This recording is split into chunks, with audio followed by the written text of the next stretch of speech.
லவ்தேத்து இயேசுஸ் கிறிஸ்துஸ். இயேசு கிறிஸ்துவுக்கு புகழ்.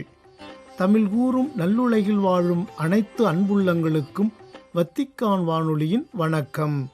இறைவன் உங்கள் உள்ளத்தையும் இல்லத்தையும் தன் அன்பாலும் அருளாலும் அமைதியாலும் இன்றும் என்றும் நிரப்புவாராக.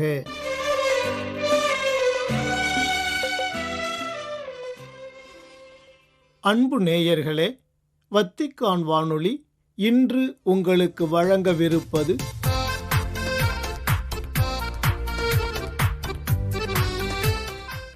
விண்மீன் பாதையில் திருக்காட்சி உரை சித்திரம்.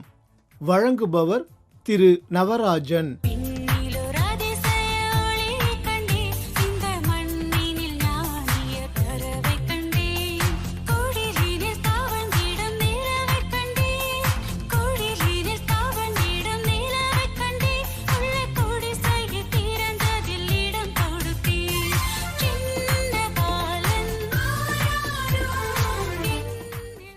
அன்பர்களே, கடந்த 15 ஆண்டுகளாக வத்திக்கான் வானொலி தமிழ் பிரிவிற்கு சிறப்பு உரை சித்திரங்களை தயாரித்து வழங்கி வரும் அன்பின் மடல் இணையதளம் இந்த ஆண்டு விண்மீன் பாதையில் திருக்காட்சி என்னும் தலைப்பில் இந்த உரை சித்திரத்தை வழங்கியுள்ளது.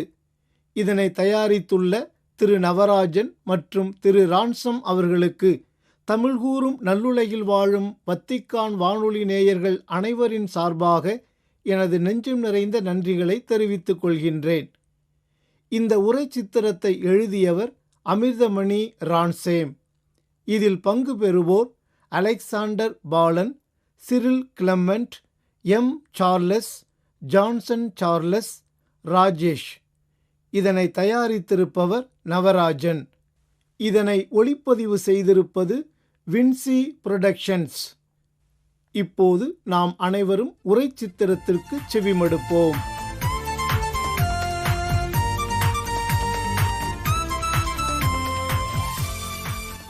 அரசர் மெல்கியோருக்கும் அறிஞர் கஸ்பருக்கும் அன்பான வணக்கம். நம்முடைய நீண்ட நாள் பயணத்தில் நமக்கு வழித்துணையாகவும் பாதுகாவலர்களாகவும் 10 பேர் உடன் வந்தார்கள் அல்லவா? அவர்களில் மூத்தவர்களான கிதியோனும் நாம்தாரும் சில சந்தேகங்களை கேட்டார்கள்.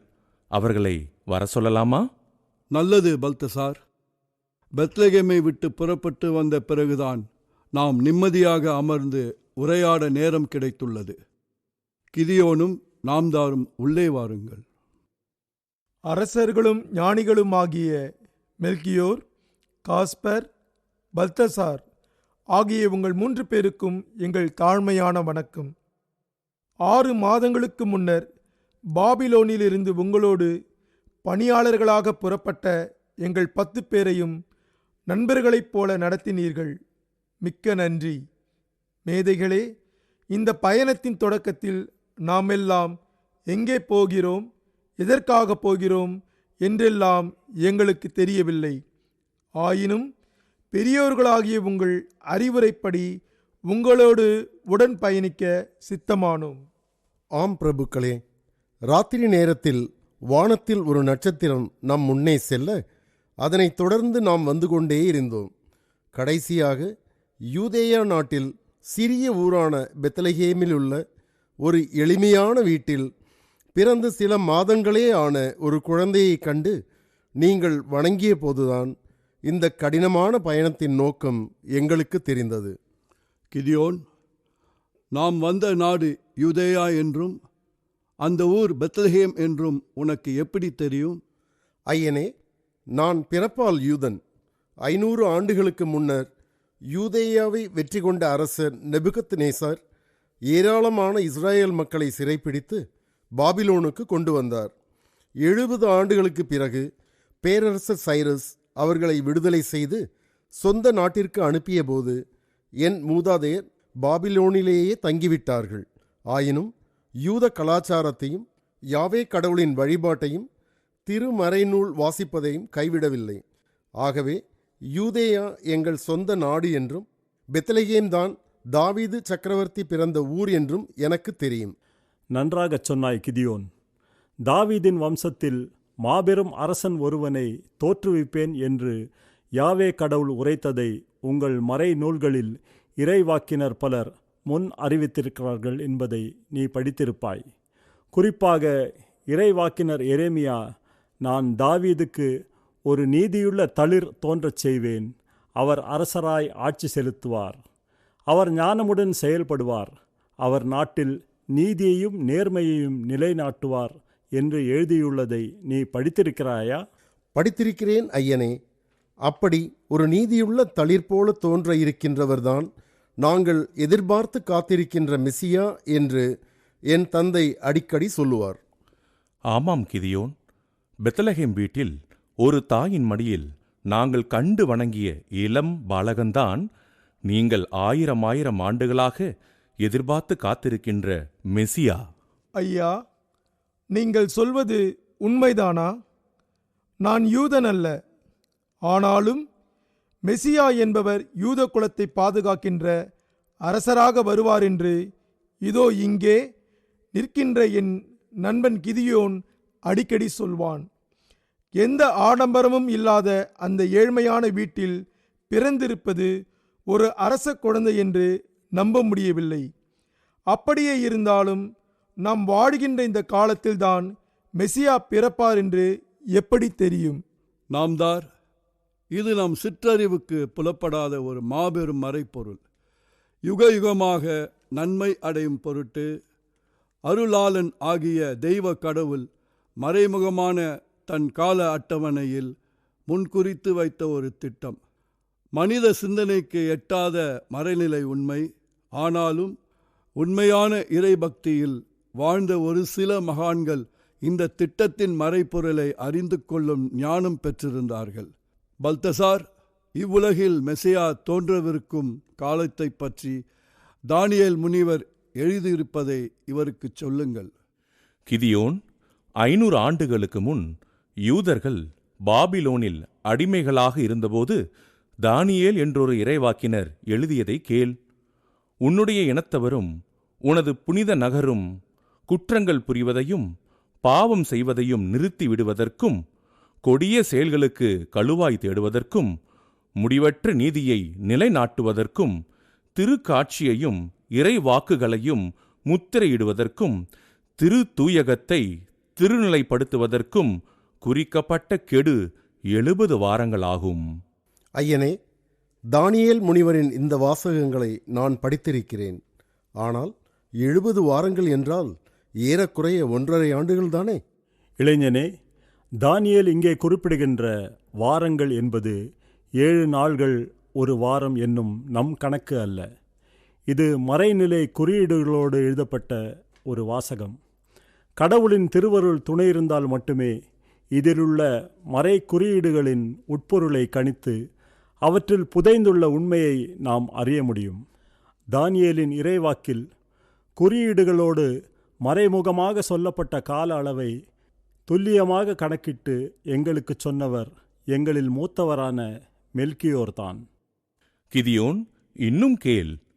தானியேல் மேலும் கூறுகிறார், ஆகவே நீ அறிந்து தெளிவு பெற வேண்டியதாவது, எருசலேமை மீண்டும் கட்டி எழுப்புமாறு கட்டளை பிறப்பதற்கும் அரசராக திருப்பொழிவு செய்யப்பட்டவர் வருவதற்கும் இடையே உள்ள காலம் 7 வாரங்களாகும்.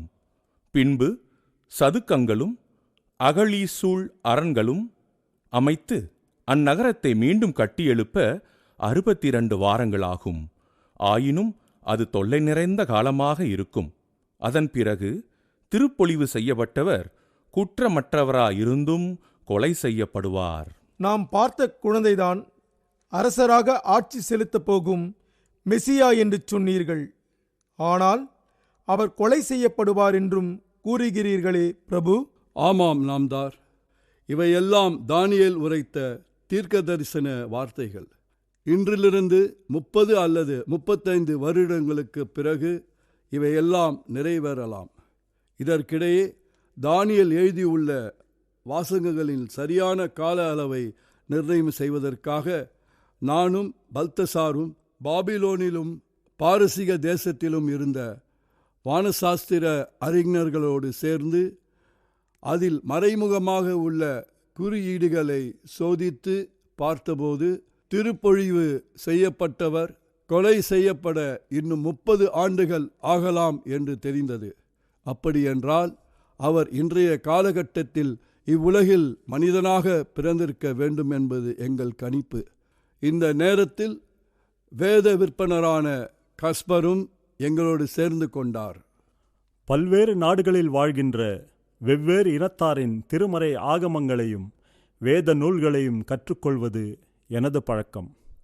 எபிரேயர்களுடைய திருமறை சுவடிகளில் நான் படித்த ஒரு வாசகம் என்னை இன்னும் பல தேடல்களுக்கு இட்டுச் சென்றது. எகிப்திலிருந்து வெளியேறிய இஸ்ராயேலரை வழியில் சந்தித்த பிலவாம் என்ற மகான் அவர்களிடம் திருவுரையாக ஒரு செய்தியை கூறினார். யாக்கோபிலிருந்து விண்மீன் ஒன்று உதிக்கும், இஸ்ரேலிலிருந்து செங்கோல் ஒன்று எழும்பும் என்பதுதான் அந்த செய்தி. இறையருள் பெற்ற உன்னதர் ஒருவர் இவ்வுலகில் பிறக்கின்ற சமயத்தில் புதியதொரு நட்சத்திரம் அதிசயமான பேரொளியோடு வானத்தில் வலம் வரும் என்னும் செய்தி வேறு பல வேத நூல்களிலும் காணப்படுவதை ஒப்பிட்டு பார்த்தோம். அதன் பிறகு நாங்கள் மூவரும் வான்கோள்களின் இயக்கங்களையும் அசைவுகளையும் கூர்ந்து கவனிக்கத் தொடங்கினோம். அப்போதுதான் நமக்கு வழிகாட்டி நடத்தி வந்த நட்சத்திரம் புதிதாக வானிலே தோன்றியிருப்பதை கண்டோம். உண்மைதான் தோழர்களே. எகிப்திய சுருளேடுகளிலும் எபிரேய சுவடிகளிலும் படித்த குறிப்புகள் ஏறக்குறைய சரியாக இருப்பதை நானும் எடுத்துச் சொன்னேன். தானியேல் இரகசிய குறிப்போடு கூறிய காலமும் வானில் அற்புத ஒளியோடு விண்மீன் தோன்றிய நேரமும் ஒத்திருந்ததால் திருப்பொழிவு செய்யப்பட்ட தூயவர் பிறந்துள்ளதை நாங்கள் உறுதி செய்து கொண்டு அவரை கண்டு தொழுவதற்காக எங்கள் பயணத்தை தொடங்க திட்டமிட்டோம். அந்த இறையொருள் பெற்ற திருமகன் எங்கே பிறந்துள்ளார், அவர் இருக்கின்ற இடத்திற்கு எப்படி போவதென்றெல்லாம் எங்கள் மூவருக்கும் அப்போது தெரியவில்லை. ஆகவே கடினமான இடர்பாடுகளை எதிர்கொள்ள வேண்டிய நெடுநாள் பயணத்திற்கு தேவையான பொருள்கள் 15 ஒட்டகங்களுடன் புறப்பட தயாரானோம். உடன் வருவதற்கு நீங்கள் 10 பேரும் சம்மதித்தது பெரும் பாக்கியம். நாம் புறப்பட்டபோது வானில் புதிதாக தோன்றியிருந்த அந்த நட்சத்திரம் மேற்கு திசை நோக்கி நகர ஆரம்பித்தது. நாமும் அதன் வழியை பின்தொடர்ந்து வந்து கொண்டிருந்தோம்.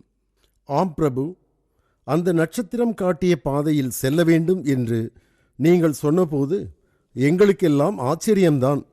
அது அசைவின்றி நின்ற சமயங்களில் நாம் ஓய்வெடுத்துவிட்டு நகரத் தொடங்கியதும் நாமும் நடக்க ஆரம்பித்தோம்.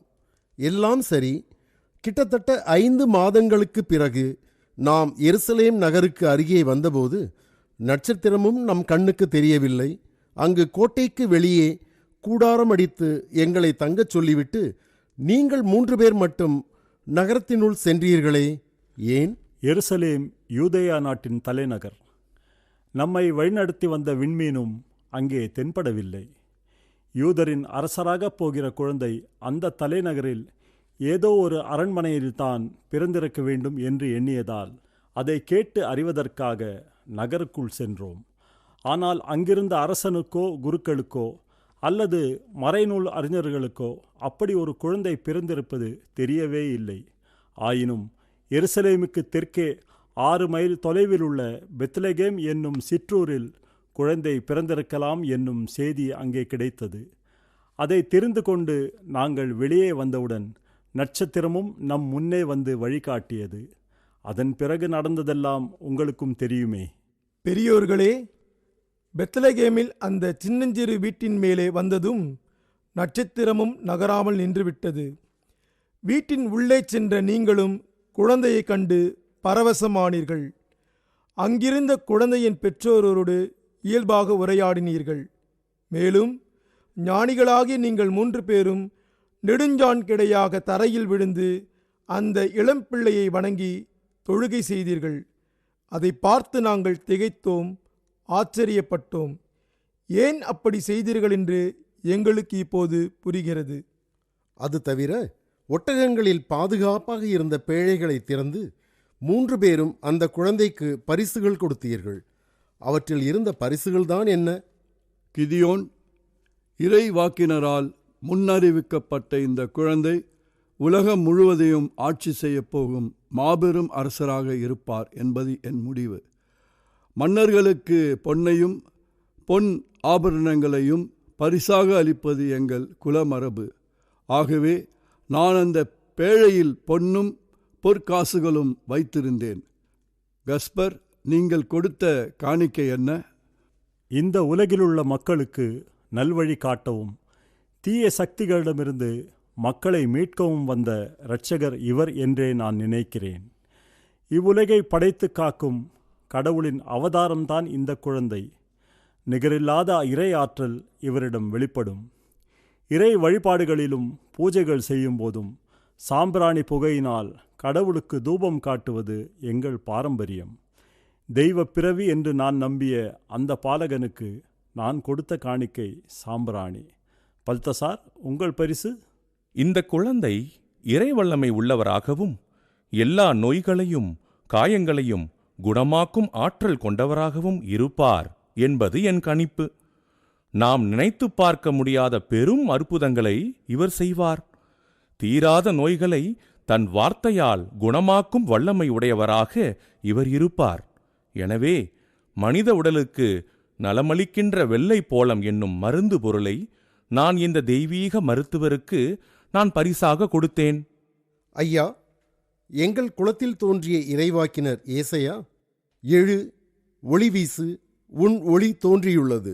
ஆண்டவரின் மாட்சி உன்மேல் உதித்துள்ளது. அவரது மாட்சி உன் மீது தோன்றும். பிற இனத்தார் உன் ஒளி நோக்கி வருவர். மன்னர் உன் உதய கதிர் நோக்கி நடைபோடுவர் என்று எழுதியிருக்கிறார். மேலும் தர்சீசு அரசர்களும் தீவுகளின் அரசர்களும் காணிக்கைகளை கொண்டு வருவார்கள். சேபாவிலும் செபாவிலும் உள்ள அரசர்கள் நன்கொடைகளை கொண்டு வருவார்கள். எல்லா அரசர்களும் அவர் முன் தரை மட்டும் தாழ்ந்து வணங்குவார்கள் என்று ஒரு திருப்பாடலில் படித்திருக்கிறேன். இவையெல்லாம் உங்களை குறித்த முன்னறிவிப்பு தானா? உன்னை பாராட்டுகிறேன் கிதியோன். திருமறை நூல்களை கவனத்தோடு வாசித்திருக்கிறாய். பெரியோர்களே, கடைசியாக ஒரு சந்தேகம். பெத்லகேமில் எந்தவொரு குறையும் இல்லாமல் 3 நாள்கள் நிம்மதியாக தங்கியிருந்தோம். அந்த தெய்வக் குழந்தையை பார்த்தபோதெல்லாம் நாங்களும் மகிழ்ச்சி அடைந்தோம். 4வது நாள் புறப்பட்டபோது வந்த வழியாக செல்லாமல் வேறு வழியாக போய்க் கொண்டிருக்கிறோமே, அதன் காரணம்தான் தெரியவில்லை. ஆம், பெத்லகேமிலிருந்து அவசரமாக புறப்பட்டது உண்மைதான். அன்று இரவு நாங்கள் 3 பேரும் தூங்கிக் கொண்டிருந்தபோது கனவில் கிடைத்த கடவுளுடைய கட்டளை அது. அதன்படி மீண்டும் எருசலேமுக்கு போகாமல் வேறு வழியாக நாம் திரும்பிச் செல்கிறோம். கிதியோன், நாம்தார், இப்போது உங்கள் சந்தேகமெல்லாம் தீர்ந்ததல்லவா? நல்லது. நீங்களும் உங்களுடன் வந்த 8 நண்பர்களும் இந்த நீண்ட பயணத்தில் எங்களுக்கு துணையாக இருந்து பேருதவி செய்தீர்கள். உங்கள் எல்லோருக்கும் நாங்கள் 3 பேரும் எங்கள் மனப்பூர்வமான நன்றிகளை சமர்ப்பிக்கிறோம். இன்று மாலை பொழுதில் மீண்டும் நம் பயணத்தை தொடங்க வேண்டும். அதற்கான ஏற்பாடுகளை செய்வோம். ஆகட்டும் ஞானிகளே, உங்கள் சித்தப்படி வேலைகளை ஆரம்பிக்கிறோம்.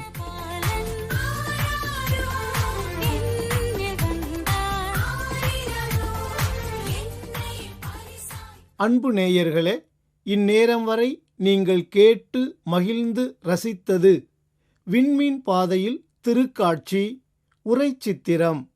தயாரித்து வழங்கியவர் திரு நவராஜன். இத்துடன் வத்திக்கான் வானொலியின் இன்றைய நாள் நிகழ்ச்சிகள் நிறைவு பெறுகின்றன. உங்கள் செவிமடுத்தலுக்கு நன்றி. வணக்கம்.